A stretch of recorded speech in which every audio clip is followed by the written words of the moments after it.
Hi there, Z here, and show of hands. Show of hands to anybody out there who has ever had a card game that you absolutely loved. Show of hands. It's all right. There's no shame on this channel. There's a little bit of shame, but not when it has to go with nerdiness like this. Come on, guys. Show of hands. No one, right? Really? Pokemon. Yu-Gi-Oh! I was a huge Magic the Gathering fan. I shouldn't say I was. I still am, but you can't really have two addictions in your life, you know what I mean? So show of hands. Come on, guys. Come on. It's a multi-million-dollar corporation, a multi-million-dollar business plan. I know I'm not the one giving them the multi-million dollars. Nobody. You lying sacks of shit. Anywho, follow-up question. Have you guys ever seen a game that was just so dirt cheap you thought, I really have no use of not buying this? Especially with things coming out cheaper and cheaper on Steam, all thanks to Gabe, the demigod Gabe, all nerdiness be unto him. But have you ever seen a game that was like $5 and you're like, it looks fine? You know, maybe I might need to light up a bowl, you know, maybe down a 40, maybe do both. I'm not judging nobody here. And just to kind of get myself to have enough entertainment, at least an hour of entertainment out of this game. Hour or two. And then you could just let it kind of rot and deteriorate in your Steam library for all eternity. Let's be fair, we all have games like that. And then you play the game. Sober as a jaybird. Completely sober, and you fucking love it. And you're like, where has this game been my entire life? Oh, it's 2 years old? Is that why it's $5? There's no way it could be $5 for that. Let's look up the reviews. This has pretty fucking good reviews. Why is it $5? What is going on? What is the meaning of life? Let's talk about Hand of Fate. A new episode of Gaming on a Budget for $5. Was $5. Let's get into this.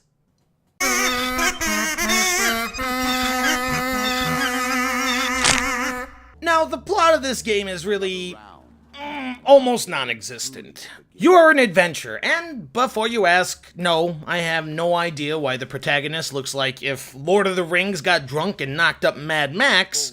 You can't really customize your character, so you just kind of deal with him the way you deal with your slow cousin at reunions.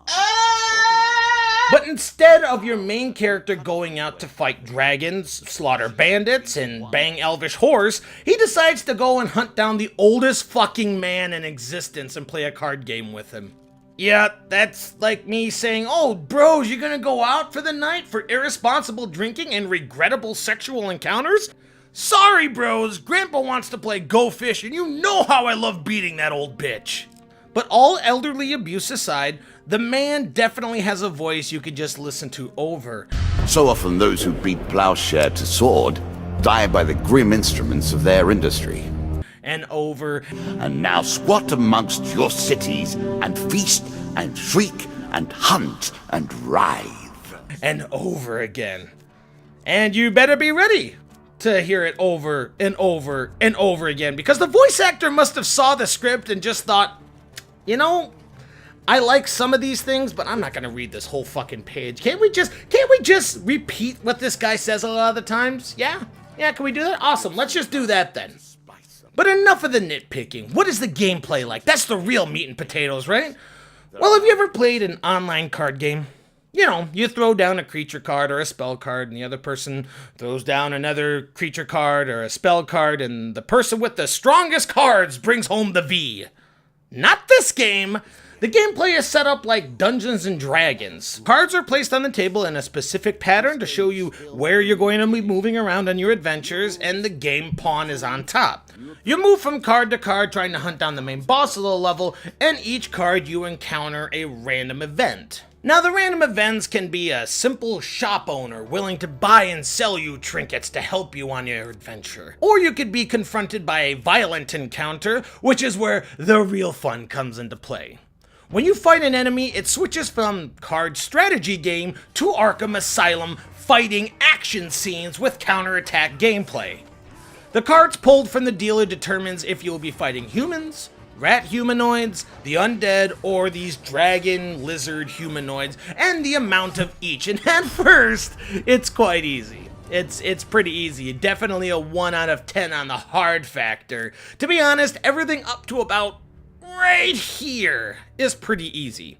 You go through all of the cards, doing the side quests to unlock more cards to modify your deck, get engrossed in the sometimes wordy but pretty well-written text adventures. At its heart, these traveling shows are but Alright, one day, mockeries just of as the dusk true gathers, mysteries. okay. Strange sights and the stranger smells confront you. You begin, brightly colorful. Okay, yep, got it. Alright, let's see here. Peasants and nobles alike wander around the streets, almost in their amazement, seem like they're almost dazed. Oh my god, there's something in place. Okay, don't care. Let's just take a card here. All right, that one, of course. All right, let's move on. Give me a black cat darts out and weaves between. Oh, for God's sakes! Okay, yep, let's, okay, that's that one. Okay, cool, success, yay, all right, just give me my, genuine unicorn talks. Oh my god, really? Fucking serious? Oh my god, I don't care. This is so much to read. I don't really care about reading this much. Oh my god! You beat the bosses, you hear the old man talk a few more times. What do you expect me to say? Congratulations? Then you're just chugging Armor along, protection enjoying from yourself, damage. then BAM! Brick wall! Prepare for a butt rape of the century with absolutely no lube in sight. But what game would be worth playing if it was so easy to beat? Am I right? And this game is so fun to beat. Oh, I got such an erection when I finally beat the entire game because sitting there fucking wasting hour after hour after hour on the final boss, I wanted to kill myself. But I also wanted to kill him even more.